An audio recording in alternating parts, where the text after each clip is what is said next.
দিয়েছেন, মাথায় rubber bullet খেয়েছেন, টিয়ারশেল খেয়েছেন, অসুস্থ হয়ে পড়েছিলেন, পরিবার সারা 20-25 দিন রাস্তায় ঘুমাইছেন। তো এই স্বৈরাচারের পতন এত সহজে হয় নাই। এখানে গণ অধিকার পরিষদের সর্বোচ্চ ভূমিকা ছিল।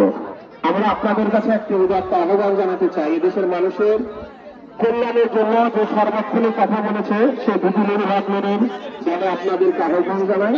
পাশাপাশি একটা বিষয় বলবো, স্বৈরাচার যারা ছিল এবং স্বৈরাচারের যারা দেশক ছিল তাদেরকে আমরা কাছে নয়, আপনাদের ময়দানের মাটিতেও আমরা দেখতে চাই না।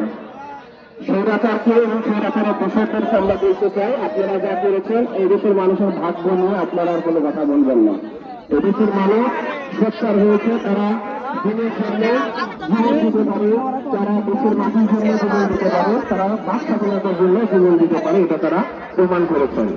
পরিশেষে বলবো, আজকে এমন একটি মহাজনীতে আমরা এসেছি যেদিন রাসূলুল্লাহ সাল্লাল্লাহু আলাইহি ওয়াসাল্লাম আল্লাহ সেখানে গিয়েছিলেন।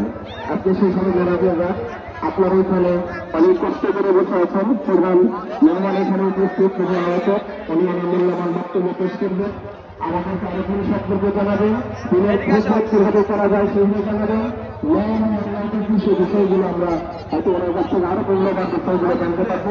পরিশেষে আবারও বলবো, আপনাদের সকলের দ্বারা আপনারা অবশ্যই আমাদের সাথে থাকবেন, আমাদের দোয়া রাখবেন। এই আমি আমার কথা শেষ করছি। আসসালামু আলাইকুম ওয়া রাহমাতুল্লাহ।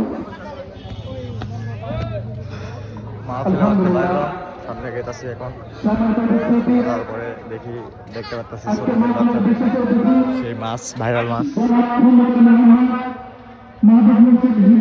তুমি কি 6 টাকা